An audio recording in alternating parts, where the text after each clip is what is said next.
No one has any idea what news the day can bring. One report, one phone call can change everything for you. That's what happened to us last night. What if you found out that you only had months to live? What if you found out that you had a terminal disease?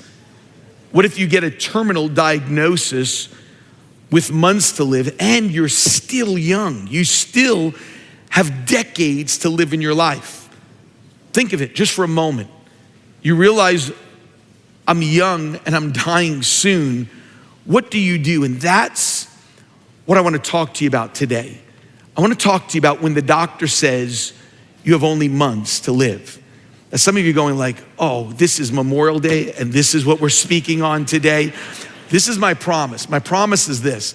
You may not come here and like what you're going to hear, but you'll always hear the truth. That I can promise you here.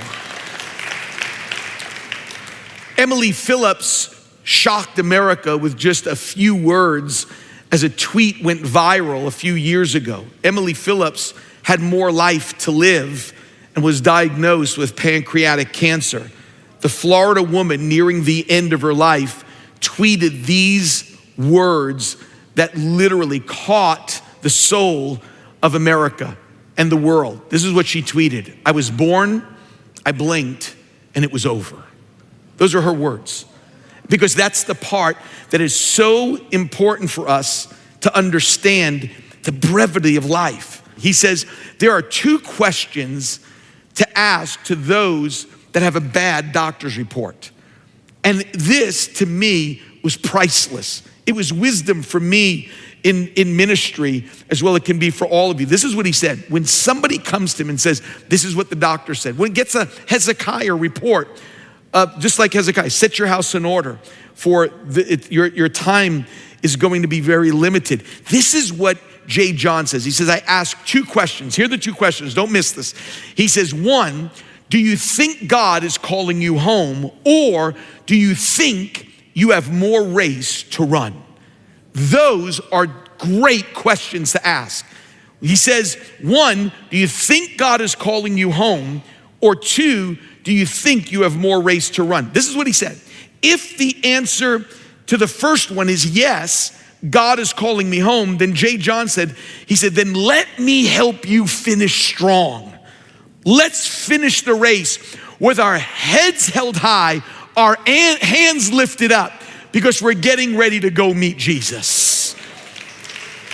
But he said, but if the answer is, I still feel in my soul, there's more race for me to run, then he says this, then let's fight for your healing. Let's pray that every force of hell will be broken and that healing power of Jesus would come to your life today. I love that. See, what he was saying was, what we all need to know is, we must all know that as we approach the end, keep this in mind, God is real. The Bible is true. Time is brief, life is exciting, but we know that heaven must be my home. And that's what is always important. But here's the good news. As a Christian, it's always a win-win experience, which means if Jesus says, I'm calling you home, I win. That's what I've been wanting to do the whole time. There are certain weeks that people go, how are you feeling? I said, I can't wait to see Jesus. And there are other weeks that you're just going, listen, I have a fight inside of me. So if God heals me, I win. If I'm called home, I win. I'm a Christian, and it's always a win-win experience in God. Can I help you for a moment? Whether you want to hear this or not, we're all terminal. Folks, we all are. So don't play around like I'm going to live for, I don't care what you do to extend. You can go like, no, you don't understand. I work out. Let me just tell you something.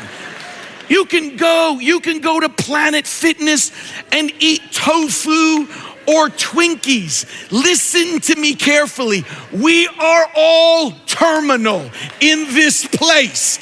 All of us are.